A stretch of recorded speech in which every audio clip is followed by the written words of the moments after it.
At the international airport of San Jose, in a fertile valley about 4,000 feet above sea level, the plane in which we travel stops to call on Costa Rica, second smallest of the American republics, located between the countries of Panama and Nicaragua.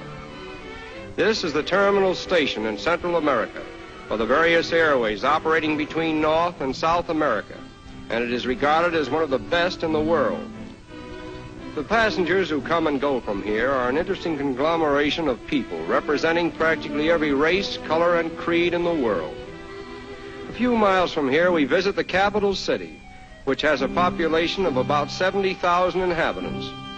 Unlike many important cities of Latin America, San Jose was not founded until long after the Spanish conquest. It became the capital of Costa Rica in 1823. There is a unique story in the history of Costa Rica about the American filibuster, William Walker, who, with the help of a gang of brigands, made himself dictator of Nicaragua and then attempted the conquest of Costa Rica. He was defeated and shot, but the United States paid Costa Rica an indemnity of $26,704 because of Walker's activities. This unique monument commemorates the victory over Walker's unsuccessful attempt to make himself dictator of Central America. Since the hectic days of William Walker, Costa Rica has had few revolutions, and most of them have been bloodless. Until recent years, the country had 6 times as many teachers as soldiers, and more than a third of its receipts were spent to improve the life of the working man.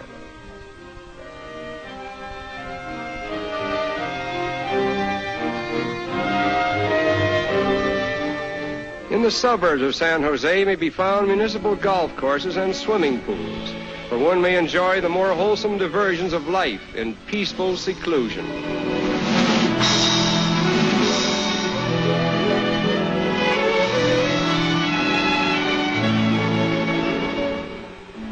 The Spaniards who first occupied Costa Rica came from northern Spain, and they were not so much conquistadores as farmers, settlers, and family men.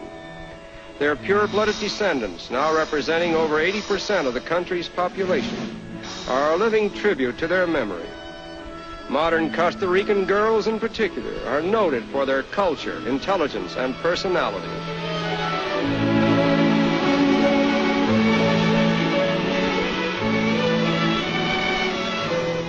It is said there are more varieties of orchids in Costa Rica than in any other country.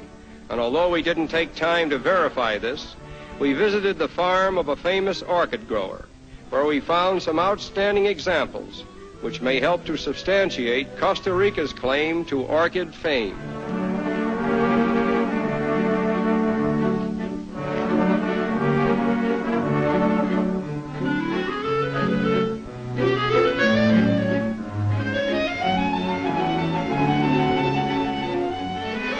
These delicately beautiful flowers are the most complex in the floral family, and the art of developing them from wild species into cultured varieties is a supreme achievement.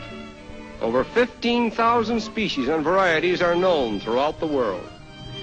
Although Costa Rica is noted for its modern highways, this quaint transportation system is still in vogue, and no small amount of the country's produce is transported in this manner.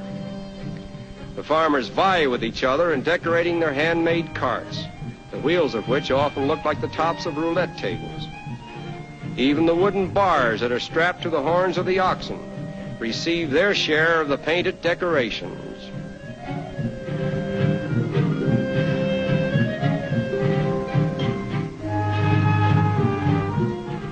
Although the traffic may be antique, the roads of Costa Rica are among the best in the world. And this little country boasts that it is one of the first to complete its portion of the Great Pan-American Highway. Among the scenic marvels of Costa Rica are her volcanoes, the best known of which are Poas, 9,000 feet above sea level, and possessing the largest crater in the world, and its sister volcano, Iratsu, dominating the central plateau of the country.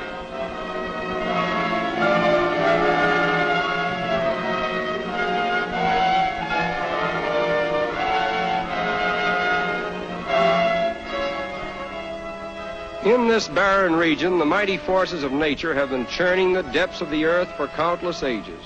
And although we are probably gazing on the oldest land in this part of the world, we have the strange feeling of witnessing evolution at work, molding new land in the ceaseless forge of nature.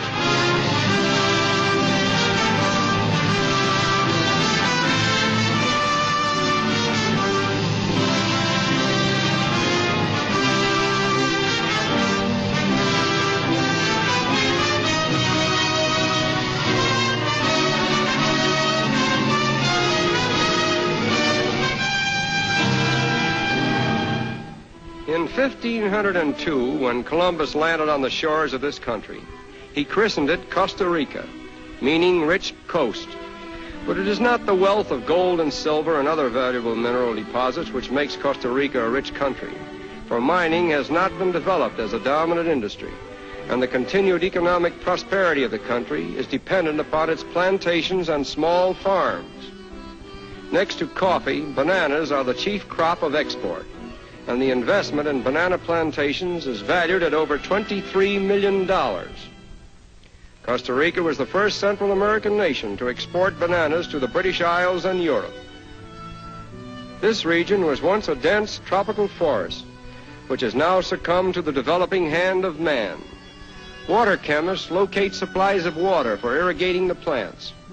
Although about 3/4 of all American banana lands are in heavy rainfall zones, new modes in cultivation demand even more water. And in widespread use is this banana irrigation system, whereby the equivalent of 2 inches of rainfall every week is sprayed on the groves. The banana's scientific name is Musa sapientum, meaning fruit of the wise men. The Koran calls it the tree of paradise. But the banana does not grow on a tree. It is the harvest of the largest terrestrial plants, completely lacking a woody stem. A semi-bulbous plant with a leaf structure somewhat similar to that of the ordinary garden canna. The true stem is underground. It is a crop that cannot be ripened successfully on the plant, and the harvest must be cut green. On the modern banana plantation, routines of planting and pruning are such that the fruit can be cut for market every week and virtually every calendar day of the year, thereby making it a perpetual harvest.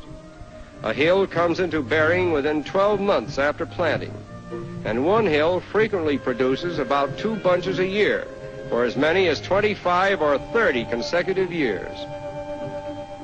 At the loading stations, the bananas are thoroughly cleansed and purified before packing them into cars, which start them on their long journey into the banana markets of the world.